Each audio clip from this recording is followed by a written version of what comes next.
சங்கைக்குரிய பெருமக்களே, அப்துல் முத்தலிப் அவர்கள் தன்னுடைய மகனார் அப்துல்லா ரலியல்லாஹு தஆலா அவர்களை பலியிடுவதற்காக முனைந்து அது தடுக்கப்பட்டு அல்லாஹ்வால் பாதுகாக்கப்பட்டு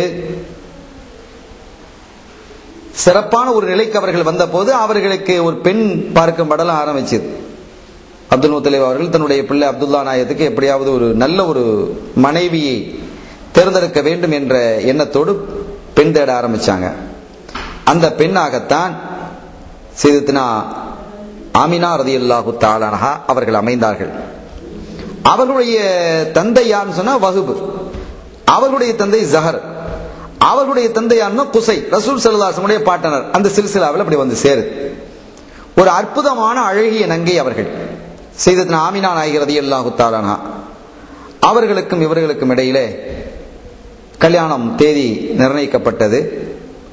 கல்யாணத்துக்காக வேண்டி தன்னுடைய மகனாரை அப்துல்லா நாயகத்தை அழைச்சிட்டு போறாங்க. யார் போறா? அப்துல் முத்தலிப் அவங்க அழைச்சிட்டு போறாங்க. போகக்கூடிய வழியில் இந்த வரக்கத் இப்னு நௌஃபல் என்று நாம் ஏற்கனவே சொன்னோம் அல்லவா, அதாவது அன்றைய காலத்தில் வாழ்ந்த ஹுனஃபாக்கள், ஏகத்துவத்திலேயே இருந்தவர்கள், அவர்களில் மிக முக்கியமான ஒருவர் வரக்கத் இப்னு நௌஃபல். இந்த வரக்கா என்று சொல்லக்கூடிய இந்த பேரறிஞர், அவர் ஆகமங்களை படித்திருந்தார், சிலைகளை வணங்குவதில்லை, அல்லாஹ் ஒருவன் என்று அவர் நம்பியிருந்தார், இறுதி நபியை எதிர்பார்த்திருந்தவர்கள் அவர்களும் ஒருவர். இந்த வரக்காவினுடைய சகோதரி ஒருத்தர் இருந்தார், குதைலான்னு சொல்லி ஒரு பெண்மணி, நல்ல அறிவு, அழகு, ஆற்றல் மிகுந்த பெண்மணி. இந்த பெண்மணியும் அந்த நபியை எதிர்பார்த்துக்கிட்டு இருந்தாங்க. அந்த நபி வரக்காவின் மூலமாக செய்திகள் கிடைக்கப்பெற்று, வரக்காவின் மூலமாக அறிவுகளை பெற்று, வரக்காவின் மூலமாக சத்தியம் என்ன என்பதை உணர்ந்து கொண்ட இந்த குதைலா வரக்காவினுடைய சகோதரி, அவர்களும் அந்த நபி எதிர்பார்த்துக்கிட்டு இருந்தாங்க. அப்படி எதிர்பார்த்து கொண்டிருக்கும் பொழுது காலகட்டத்தில் வரக்கத் சொன்னார், இந்த காலம் தான் நபி வரக்கூடிய காலம், இந்த காலம் தான் நபி வரக்கூடிய காலம். அந்த சமயத்தில் வரக்கா ஓரளவு இளைஞராக இருக்கிறார். இதுதான் நபி வரக்கூடிய ஒரு காலமாக நமக்கு தென்படுது. இந்த ஆகமங்களை வேதங்களை பார்க்கும்போது அந்த சூழல் உருவாகுது. அதுவும் நம்ம பகுதியில தான் என்ன செய்ய உருவாகிறதுக்கு வாய்ப்புகள் இருக்கு மக்காவில் என்பது போன்ற தகவலை எல்லாம் என்ன செய்யறாங்க சொல்றாங்க.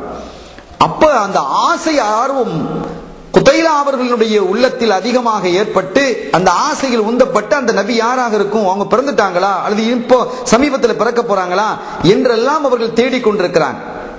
ஒரு நாள் அப்படியே தன்னுடைய வீட்டு வாசலில் நிற்கும் பொழுது அப்துல் முத்தலிப் அவர்கள் தன்னுடைய மகனார் அப்துல்லா ரலியல்லாஹு தஆலா அவர்களை திருமணத்துக்காக அழைச்சிட்டு போறாங்க. தூரத்து உறவும் இருக்குது இல்லையா.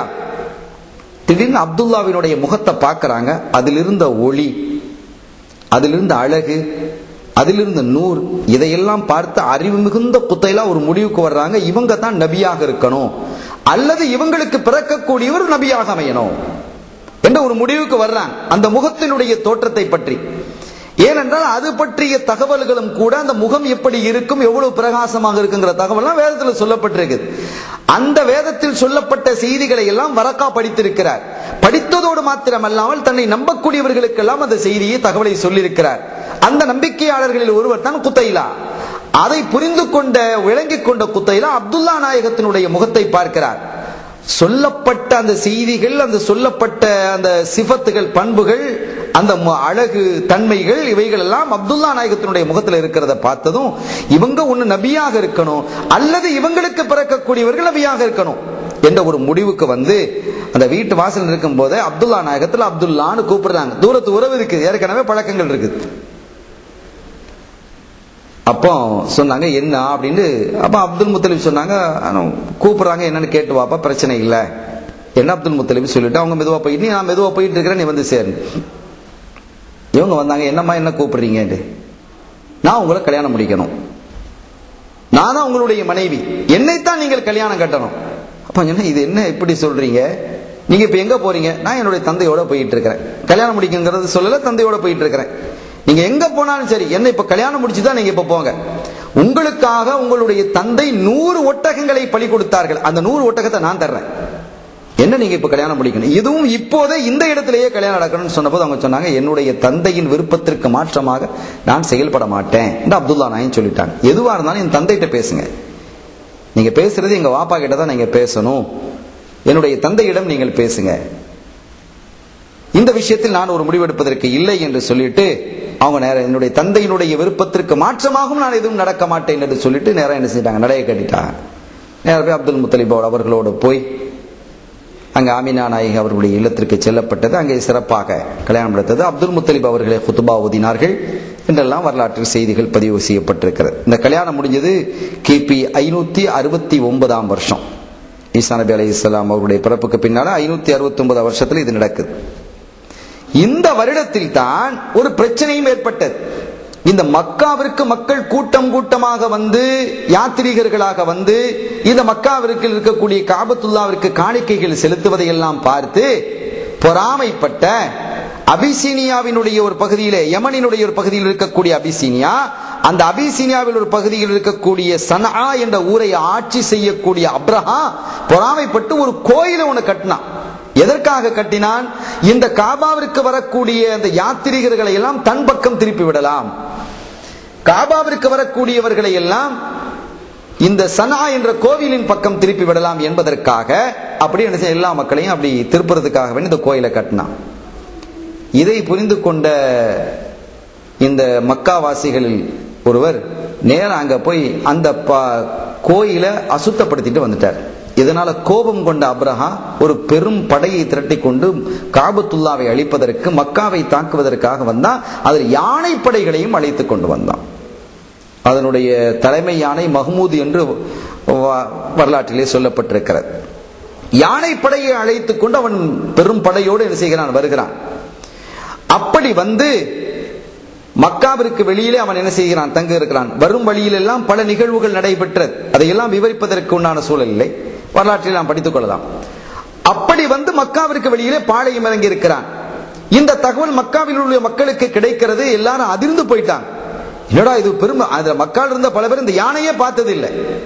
அவர்கள்லாம் வெளியில வந்து இந்த யானையெல்லாம் பார்த்துட்டு பயந்து போய் மக்கா அப்துல் முத்தலிப் இடத்திலே வந்து முறையிடுறாங்க. அப்துல் முத்தலிப் அவர்களே, இப்படி ஒரு பெரும்படையோடு அப்ரஹார் வந்திருக்கிறான், இதை எதிர்த்து நிற்கக்கூடிய நம்ம சக்தி இல்லை, ஒரு 10 யானை உள்ள வந்து இப்படி கலக்கினாலே நம்ம சட்னியா போயிடுவோம் என்றெல்லாம் பயந்து போய் அப்துல் முத்தலிப் இடத்துல சொல்றாங்க. அதோடு மாத்திரமல்லாமல் இந்த அப்ரஹாவினுடைய வீரர்கள் மக்காவினுடைய வெளிப்புறங்களிலே மேய்ந்து கொண்டிருந்த ஆடுகளையும் ஒட்டகங்களை எல்லாம் பிடிச்சி இழுத்துட்டு போயிட்டாங்க. இதுல 200 ஒட்டகம் அப்துல் முத்தலிப் அவர்களுக்கு சொந்தமான ஒட்டகத்தையும் அவன் இழுத்துக் கொண்டு போய்விட்டான். அப்துல் முத்தலிப் அவர்களுக்கு இந்த செய்தி கிடைக்கிறது. நாளை தினம் இதை மக்காவை தாக்க போகிறான், காபத்துல்லாவை தாக்க போகிறாங்க செய்தி வந்ததும் மக்கள் எல்லாம் பயந்து வந்தாங்க. இப்ப என்ன செய்யறது? அப்துல் முத்தலிப் சொன்னாங்க, நீங்கள்லாம் அந்த தூரத்தில் இருக்கக்கூடிய மலையடி வாரத்தில் போய் நீங்க ஒதுங்கிருங்க, என்ன நடக்குங்கிறத பார்ப்போம் என்று சொல்லிவிட்டு அவர் நேரம் அப்ரஹாவினுடைய இடத்திற்கு போறாங்க. அந்த மன்னன் இடத்துல அழிக்க வந்திருக்கக்கூடிய அந்த மன்னன் இடத்துல போய் முறையிடுறதுக்கு போறாங்க. இப்படி மக்காவினுடைய தலைவர் வந்திருக்கான தகவல் கேட்டதும் வர சொல்லுங்க. அப்துல் முத்தலிப் அவர்கள் அப்ரஹாவினுடைய கூடாரத்துக்குள்ள நுழைகிறாங்க. நுழைந்ததும் அந்த சிம்மாசனத்தில் உட்கார்ந்திருந்த அப்ரஹா எழுந்து விட்டான். அந்த தோற்றத்தை பார்த்து அப்துல் முத்தலிப் அவர்களுடைய ஆஜானுபாகமான தோற்றம், அந்த நூறாணியத்தான தோற்றத்தை பார்த்து அப்படி எழுந்து நிற்கிறான். அப்ரஹா யாருக்கு எழுந்து நின்றது இல்லை என்று வரலாறு சொல்லுகிறது. இப்ப என்ன செய்வது? இவ்வளவு பெரிய ஒரு மனிதரை எப்படி நாம கீழே உட்கார வைக்கிறது? தன்னோட ஒரு சீட்ல உட்கார வைக்கிறதுக்கு அவனுக்கு மனசு வரல. எனவே என்ன, ஒரு விரிப்பை விரித்து அந்த விரிப்பிலே தானும் அமர்ந்து அவர்களையும் அமரச் செய்தான். சொல்லுங்க, என்ன விஷயம், ஏது விஷயம்? நான் அழிக்க வந்ததுக்கு உண்டான காரணம் என்ன தெரியுமா? உங்க ஊரை சார்ந்தவங்க என்னுடைய நான் கட்டி இருக்கக்கூடிய கோயிலை அசுத்தப்படுத்தி விட்டார்கள், அசிங்கமாக்கி விட்டார்கள். அதனால் தான் நான் என்ன செய்ய வந்திருக்கிறேன். இனிமேல் நான் திரும்பி போறதில்லை, அழித்து விட்டு தான் போவேன் என்று சொல்லும் பொழுது அப்துல் முத்தலிப் அவங்க சொன்னாங்க, இந்தாப்பா அதெல்லாம் அந்த அதுக்குண்டு சொந்தக்காரன் ஒருத்தர் இருக்கிறான், காபத்துல்லாவுக்குண்டு சொந்தக்காரன் ஒருத்தர் இருக்கிறான். உன்னுடைய ஆட்கள் என்னுடைய 200 ஒட்டகங்களை பிடிச்சிட்டு போயிட்டாங்க. அதை கேட்கறது தான் இப்ப நான் வந்திருக்கிறேன்.